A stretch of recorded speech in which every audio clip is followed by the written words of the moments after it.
तो अभी हम लोग देखेंगे 2D में और 3D में। एक हमने ये फिगर लिया हुआ है 3D का, 3 डायमेंशनल कोऑर्डिनेट का। तो जब भी स्पेस की हम लोग स्टडी करते हैं तो हमें नीड होती है 3 डायमेंशनल कोऑर्डिनेट सिस्टम की। तो हमने क्या किया यहाँ पर, ये हमारा वेक्टर्स है। एक्चुअली हम लोग वेक्टर को डिफाइन कैसे करते हैं, तो वेक्टर के लिए हम लोग कह सकते हैं कि वेक्टर जो होता है इससे लाइन सेगमेंट। वेक्टर एक लाइन सेगमेंट होता है।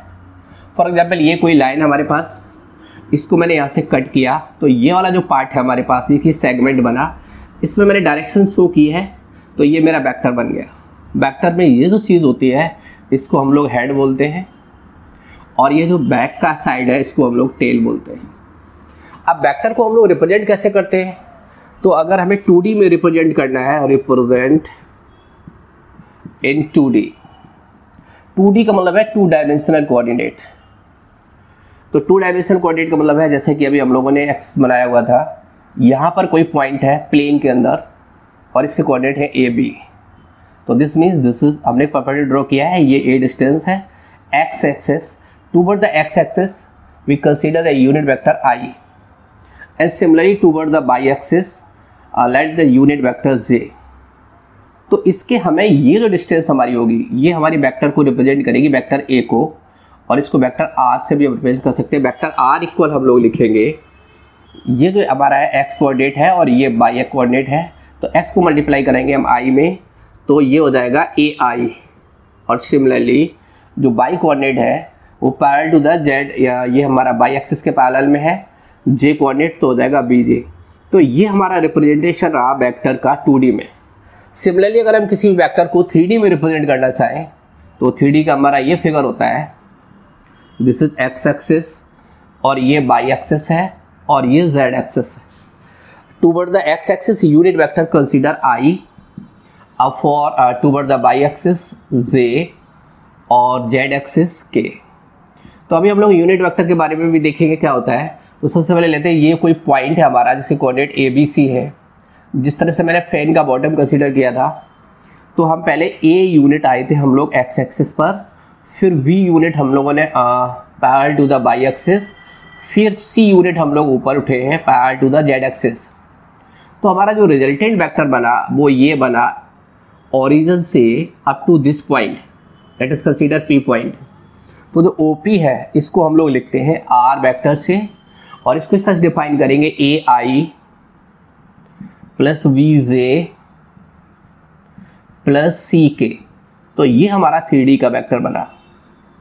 तो जब वेक्टर को 3D में रिप्रेजेंट करते हैं किसी वेक्टर को, तो यहाँ पर I J K के कोएफिशिएंट के रूप में लेते हैं, और जब हम 2D में रिप्रेजेंट करते हैं तो I और J के रूप में लेते हैं। अब बात आती है कि वेक्टर जो है ना, वेक्टर हमने किसी भी वेक्टर, ये डिस्टेंस है एक्चुअली, जैसे कि मैंने अभी बोला था कि फैन के हमें बॉटम के कोऑर्डिनेट, तो जो ये डिस्टेंस है, ये शॉर्टेस्ट डिस्टेंस ओरिजिन से लेके अप टू फैन के बॉटम तक, यही हमारी वेक्टर पोजीशन है। तो जो हमने ये R लिखा OP, इसको हम लोग पोजीशन वेक्टर भी बोल सकते हैं। तो एक्चुअली वेक्टर में मेनली 3 चीज़ हो गई। जैसे फॉर एग्जांपल ये ले लेते हैं, R जो हमने लिया है 3D में, ये हमारा पोजीशन वेक्टर है OP, इसको हम लोग पोजीशन वेक्टर भी बोलते हैं, बिकॉज कि ये जो चीज़ है ये किसी पर्टिकुलर पॉइंट की पोजीशन को शो करती है। जैसे हम लोग जो है ना GPS में, मतलब जैसे हम लोग अपने मोबाइल में GPS के बारे में जानते हैं। GPS क्या है? Global position system. सिमिलरली ये वेक्टर जो पोजीशन होता है ये किसी पर्टिकुलर पॉइंट की पोजीशन को डिफाइन करती है, ये पॉइंट किस जगह पे है ना। अगर हमें उसके 3D के वेक्टर पता है, स्पेस में पॉइंट कहीं पर भी हो, तो हम उसकी पोजीशन पे, यानी उस पॉइंट पे हम आसानी से पहुंच सकते हैं। तो ये हमें उसको पोजीशन को डिफाइन करता है, तो इसलिए इसको हम लोग बोलते हैं पोजीशन वेक्टर। तो ये मेरा बना पोजीशन वेक्टर। अगर हम इसका मैग्नीट्यूड ले लें, मैग्नीट्यूड, तो इसको मैग्नीट्यूड को हम लोग इस तरह से डिफाइन करते हैं, इसको मॉड भी पढ़ते हैं, मॉड ऑफ R, और सिंपली इसको R से भी नोट किया जाता है। तो ये हमारे पास में बन जाएगा। एक्चुअली वेक्टर को हम इस तरह से डिफाइन करते हैं, इस तरह से। ऊपर वेक्टर का साइन भी लगा सकते हैं, ऐसे भी आप कर सकते हैं। अच्छा, कुछ राइटर इसको ऐसे भी लिखते हैं। तो वेक्टर को किसी तरह से 3 तरह सिंबल से हम रिप्रेजेंट कर सकते हैं। अगर हमने इसको मोड़ लगा दिया है तो शॉर्ट में इसको हम R के द्वारा लिख देते हैं। तो ये हमारा इसका जो आया मैग्नीट्यूड आया, ये क्या है? Magnitude of vector R। Vector R का मैग्नीट्यूड है। फिर हम लोग निकालते हैं यूनिट वेक्टर। यूनिट वेक्टर, तो यूनिट वेक्टर बहुत इंपॉर्टेंट है, जैसा कि हमने कंसीडर किया था यहाँ पर 3D में unit vector toward X axis i और toward Y axis j, toward Z axis k, ये हमारा यूनिट वेक्टर था। तो यहाँ अगर हमें किसी पर्टिकुलर वेक्टर का यूनिट वेक्टर निकालना है तो हम लोग निकालेंगे इस तरह से, आर ऊपर कैप लगा देते हैं, कैप का साइन, और दिस इज इक्वल होता है वेक्टर आर अपॉन उसका मैग्नीट्यूड। मतलब इस तरह से ये एक रिलेशन होता है। ये रिलेशन किस किस में है, ये नीचे मैग्नीट्यूड दिया हुआ है और ये वेक्टर आर ओ पी या जिसका पोजीशन वेक्टर कह सकते हैं, और आर कैप है, तो इसको हम लोग यूनिट वेक्टर पढ़ते हैं। तो अभी हम लोगों ने वेक्टर के बारे में देखा कि जो क्वांटिटीज हैं हमारी वो 2 टाइप्स की है, स्केलर और वेक्टर्स। वेक्टर को रिप्रेजेंट करने के लिए हमें 2 चीज की जरूरत होती है, डायरेक्शन इन स्पेस भी कह सकते हो, और ओबियसली बोलो तो, और नॉट इन पर्टिकुलर, जैसे फॉर एग्जांपल किसी सर्किट वगैरह के लिए नहीं, बल्कि स्पेस में डायरेक्शन होनी चाहिए, है ना, पॉइंट का। और सेकंड उसका मैग्नीट्यूड। अब हमने अभी देखा 2D और 3D में कि अगर हम वेक्टर को कंसीडर करते हैं तो toward the X axis unit vector हम लोग आई लेते हैं और टूवर्ड द बाई एक्सिस जे लेते हैं। तो इस तरह से हमारे पास में ये जो आई जे के अभी हमने वर्ड यूज किए हैं, ये यूनिट वेक्टर्स हैं, इनको हम लोग यूनिट वेक्टर्स बोलते हैं। Towards the axis, coordinate axis कह सकते हो, towards the coordinate axis, coordinate axis. अब यहाँ पर हम लोग थोड़ा सा समझेंगे कि जैसे हमें 2 वेक्टर्स को ऐड करना है ना, 2 वेक्टर हमारे पास कोई सा वेक्टर्स है, जैसे एक वेक्टर हमारे पास इस तरह से, वेक्टर ए इक्वल हमें दिया है 2i 3j 4k। This means अगर ये जो वेक्टर है, ये वेक्टर पोजीशन है, ये पर्टिकुलर किसी भी पॉइंट की हमें पोजीशन बताएगा। अगर उसको पोजीशन हम लोग ड्रॉ करना चाहें कि कहाँ पर होगा ये, तो उस पॉइंट का जिसका ये वेक्टर पोजीशन है, तो हम लोग इस तरह से दिखाएंगे, ये ओरिजिन है एक्स एक्सिस, और ये this is the y axis, और ये जेड एक्सिस है। तो सबसे पहले हम 2 यूनिट 1 2 हम यहाँ तक आएंगे, एक्स एक्सिस पर 2 यूनिट, और toward the X axis unit vector i होता है, इसलिए इसको 2i से लिखा गया है। फिर हम 3 यूनिट आएंगे इस साइड में बाई एक्सिस पर, मतलब मीन्स 1 2 3 यहाँ तक आएंगे, 3 यूनिट तक, ये 3 यूनिट है और parallel to the y axis के।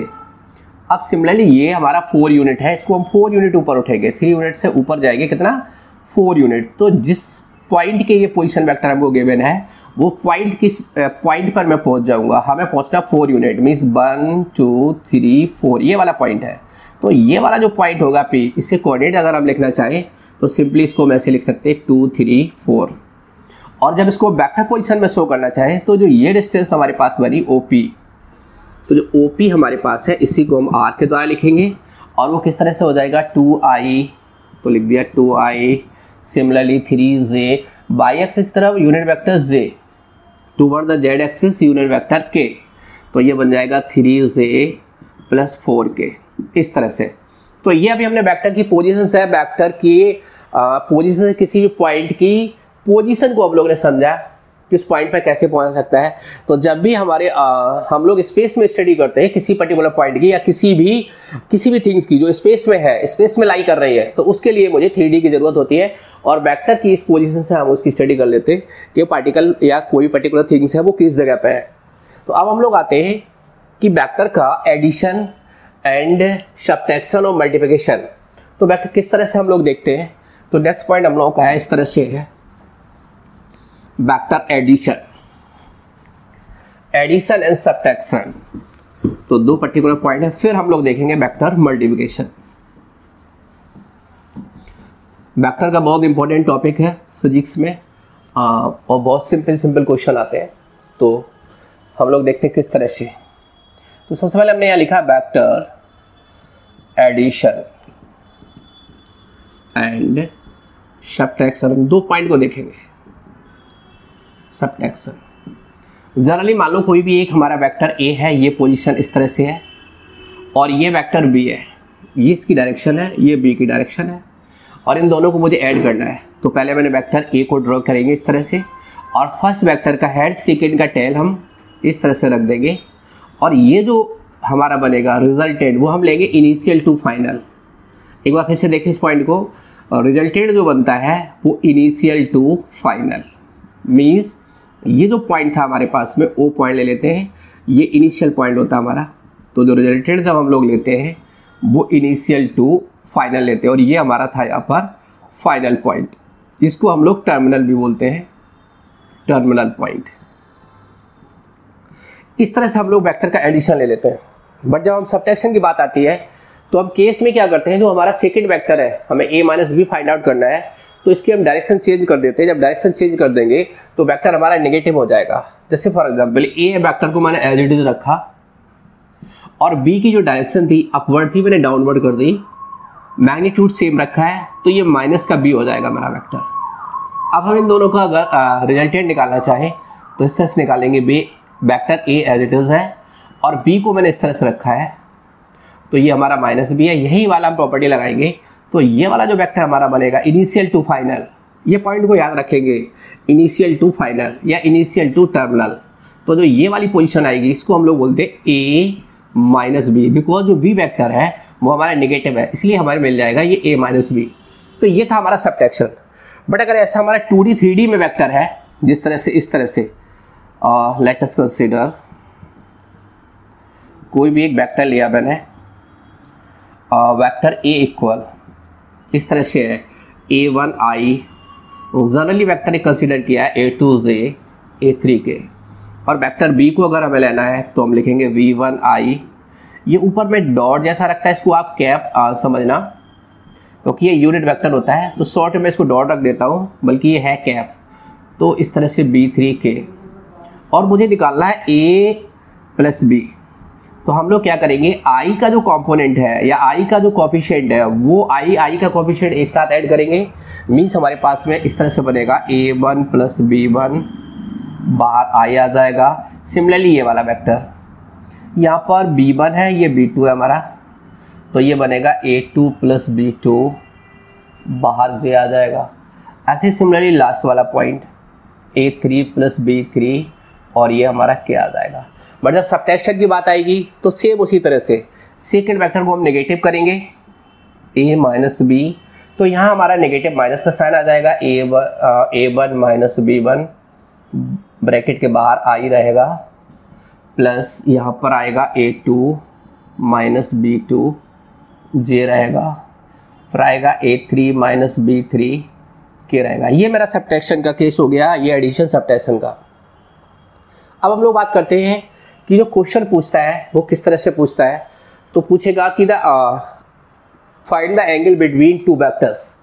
अगर हमें वेक्टर्स के बीच का एंगल निकालना हो तो हम किस तरह से निकालेंगे, तो उसके लिए हमारे पास में दो रिलेशन है, और जब हम लोग इसको मल्टीप्लाई कराते हैं वेक्टर को, तो भी यहाँ पर हमारे पास में दो केस हैं। एक को हम लोग बोलते हैं स्केलर प्रोडक्ट, और उसी को शॉर्ट में बोलते हैं डॉट प्रोडक्ट, और जो सेकेंड होता है, तो यहाँ पर दो चीज़ है, दो वर्ड है। मल्टीप्लिकेशन केस देख लेते हैं। एक हमारा होता है स्केलर प्रोडक्ट, स्केलर प्रोडक्ट, इसी को हम डॉट प्रोडक्ट भी बोलते हैं। क्या बोलते हैं, डॉट प्रोडक्ट बोलते हैं। और जो सेकेंड हमारे पास में होता है वो होता है वेक्टर, इसको हम लोग बोलते हैं क्रॉस प्रोडक्ट, और ये इसको बोलते हैं हम लोग वेक्टर प्रोडक्ट, वेक्टर प्रोडक्ट, और इसी को क्रॉस प्रोडक्ट भी कहते हैं। क्या बोलते हैं इसको, क्रॉस प्रोडक्ट। तो इस तरह से दो वर्ड है। अब दोनों का थोड़ा डिफरेंस समझते हैं कि लेट अस, ये हमारे पास में वेक्टर a है और ये वेक्टर b है, और इनके बीच का एंगल थीटा है। तो हमें थीटा फाइंड आउट करने के लिए बोलेगा, या इनका डॉट प्रोडक्ट निकाल लेंगे। तो रिलेशन हमारे पास में वेक्टर a डॉट, ये डॉट का सिंबल रखते हैं इसलिए हम लोग उसको डॉट प्रोडक्ट बोलते हैं। वेक्टर a का मैग्नीट्यूड, वेक्टर b का magnitude, and angle between them in cos. So simply short में इसको ऐसे भी लिखते हैं, vector a b equal a b cos theta.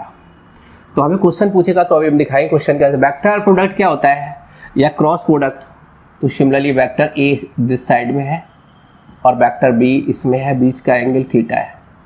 तो इसको हम लोग इस तरह से दिखाते हैं, vector a cross b mod of a mod of b, यहाँ पर रिलेशन में साइन थीटा होता है और एन कैप होता है। ये एन कैप क्या है, this is the unit vector, इसको अगर डिफाइन करना चाहें तो हम लोग इस तरह से डिफाइन कर सकते हैं ए क्रॉस बी अपॉन में mod of a cross b. ये यूनिट वेक्टर होता है इन दोनों का, ये इसका है। तो आप हमें क्वेश्चन पूछेगा कि एंगल इन दोनों के बीच का निकालना है, तो हम लोग किस तरह से एंगल निकाल लेते हैं, ये वाला फॉर्मूला हम यूज़ करेंगे और हमें cos थीटा यहाँ से मिल जाएगा। तो cos थीटा इक्वल आता है vector a dot b upon में हम क्या करते हैं, इसको ले आते हैं मॉड ऑफ ए और मॉड ऑफ बी। इस फॉर्मूले से हमें cos थीटा मिल जाएगा। सिमिलरली अगर हमें यूनिट वेक्टर दिया हुआ है तो हम यहाँ से भी निकाल सकते हैं। ये जो ए क्रॉस बी लिखा हुआ है इसका भी एक रिलेशन इसका ये भी है, इस तरह से एक डिटरमिनेंट हम लोग फॉर्म करते हैं। यहाँ लिखते हैं वेक्टर आई जे के और यहाँ इनके कोएफिशिएंट आते हैं a1 a2 a3 का b1 b2 b3। तो ये अभी हम लोगों ने देखा वेक्टर प्रोडक्ट और स्केलर प्रोडक्ट। अभी हम लोग वेक्टर प्रोडक्ट इसको जब अगर हम डिफाइन करें इन टर्म ऑफ आई जे के तो इसको हम किस तरह से दिखाएंगे, तो इसका कुछ रिलेशन और भी नोट कर लेते हैं। अभी स्केलर प्रोडक्ट में एक रिलेशन हमारे पास ये भी होता है, स्केलर और वेक्टर में दोनों में देख लेते हैं। तो इस तरह से देखेंगे हम लोग, ये हमारे पास वेक्टर प्रोडक्ट था जिस तरह से हमारे पास में ये डॉट प्रोडक्ट है और इसी को हम लोग बोलते हैं क्रॉस प्रोडक्ट। तो देखो हमारे पास एक वेक्टर है इस तरह से, और वेक्टर एक एग्जाम्पल कंसीडर कर लेते हैं, कॉन्सेप्ट क्लियर हो जाएगा। एग्जाम्पल दिया 2i 3j + 4k। दूसरा वेक्टर इस तरह से है, vector b = 1i 2j 5k। तो वेक्टर हमारे पास एक जो रिलेशन है आई जे के वो ये भी है, i dot i j dot j k dot k equal 1 होता है, but i dot j dot k dot i all this is 0। ऐसा क्यों होता है, तो इसका ज़रा एग्जाम्पल ले लेते हैं। अभी हम लोगों ने एक एग्जाम्पल लिया हुआ है vector a cross a dot b का, तो हम ज़रा इसकी बात कर लेते हैं। लेट हमने यहाँ पर वेक्टर ए को हम लोगों ने आई लिया हुआ है और वेक्टर बी की जगह पे भी हम आई सब्स्टिट्यूट करते हैं और हम ये वाला रिलेशन यूज करते हैं magnitude of a b cos theta. अगर दोनों आई हमें ये देखना आई डॉट आई 1 कैसे होता है, ऐसे ही जे डॉट जे हम लोग देख सकते हैं 1 कैसे होता है, या सिमिलरली के डॉट के 1 क्यों होता है। तो जरा देखते हैं इसको। जब हम लोगों ने वेक्टर लिया इस तरह से, अब हमारे पास वेक्टर जो हमारे पास में है वेक्टर ए, और यहाँ पर जो वी वेक्टर मैंने लिया वो भी आई लिया है, यहाँ पर वेक्टर बी ले लेते हैं। आई हमारा इधर की तरफ वेक्टर ए है और वेक्टर बी भी हमारा इस डायरेक्शन में है। तो सबसे पहले देखें, जब ये सेम एक ही स्ट्रेट लाइन में है तो इनके बीच का एंगल थीटा जो है वो 0 डिग्री है, राइट। तो हम यहाँ पर थीटा की जगह पर सब्स्टिट्यूट करेंगे 0 डिग्री, और इसका अगर हमें मैग्नीट्यूड निकाल दूँ मॉड ऑफ आई का, मॉड ऑफ ए का अगर मैग्नीट्यूड निकालें यानी मैग्नीट्यूड ऑफ आई का, तो इसका कोएफिशिएंट 1 है तो वो 1 आ जाएगा। सिमिलरली बी का निकालते हैं तो मॉड वैल्यू अगर बी का निकालेंगे, बी की जगह पे भी हमने आई सब्स्टिट्यूट किया वो भी 1 आ जाएगा। अब इसको हम इस फॉर्मूले में रखते हैं आई डॉट आई, तो ये मैग्नीट्यूड ऑफ ए का है, मॉड वैल्यू है 1 है तो मैंने रख दिया 1। मॉड ऑफ बी का भी देखो मैग्नीट्यूड निकाला वो भी 1 आ रहा है तो ये भी 1 हो गया। और angle between both the vector 0 degree है तो cos 0, और वी नो दैट cos 0 भी 1 होता है तो मल्टीप्लाई करा 1, तो this means I dot I 1 आ गया। सिमिलरली हम लोग दिखा सकते हैं जे dot j k dot k equal सब 1 होता है। अब हम लोग बात करेंगे आई डॉट जे की, वो हमारा आई डॉट जे जो लिखा हुआ है वो ये लिखा हुआ है 0। तो इसको देख लेते हैं क्यों होता है 0। This is the X axis, इधर वेक्टर ए है और यूनिट वेक्टर आई कंसीडर किया है, और ये हमारा वाई एक्सिस है, इधर यूनिट वेक्टर हमारे पास में बी लिया हुआ है और वो जे के इक्वल होता है। अब इन दोनों का हम डॉट प्रोडक्ट देखेंगे इसी रिलेशन से, तो मैंने लिखा I dot J this is equal mod of I mod of J and angle between these two vectors, और ये इन दोनों के बीच का जो एंगल होता है we know that the angle between any two dimension 90 degree, तो ये एंगल 90 डिग्री का है। अब हम यहाँ 90 डिग्री सब्स्टिट्यूट किया है मैंने, cos थीटा की जगह सब्स्टिट्यूट करेंगे 90, और हम लोग ट्रिग्नोमेट्री में जानते हैं cos 90 की वैल्यू होती है 0, तो ये 90 डिग्री और ये पूरा हो गया 0 because cos 90 0। This means vector i dot J equal 0। इस तरह से हमारे पास जो रिलेशन बनता है वो ये बनता है i dot i j dot जे, ये ये अभी आप लोगों ने प्रूव किया। Similarly i dot j dot के ये 0 होता है, क्यों होता है वो ये अभी हम लोगों ने देखा। अब हम लोग डिस्कस कर लेते हैं, अभी हम लोगों ने देखा ये डॉट प्रोडक्ट का।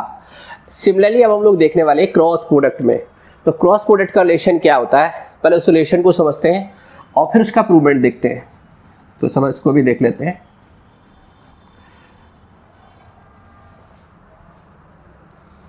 तो अभी हम लोग नेक्स्ट देख लेते हैं कि क्रॉस प्रोडक्ट में क्या है कि हम लोगों ने देखा दो वेक्टर हैं, वेक्टर ए और वेक्टर बी। अगर इसको क्रॉस प्रोडक्ट डिफाइन करेंगे तो इस तरह से लिखेंगे ए क्रॉस बी, और इसका रिलेशन अभी हम लोगों ने देखा mod of a mod of b, और यहाँ साइन थीटा आता है एन कैप, ठीक है ना। ये हमारा होता है क्रॉस प्रोडक्ट का। अब मान लो हमारे पास भी कोई सा यही वाला वेक्टर दिया हुआ है, जैसे इस वेक्टर का अगर हमें डॉट प्रोडक्ट निकालना था तो जरा इसका पहले आंसर देख लेते हैं।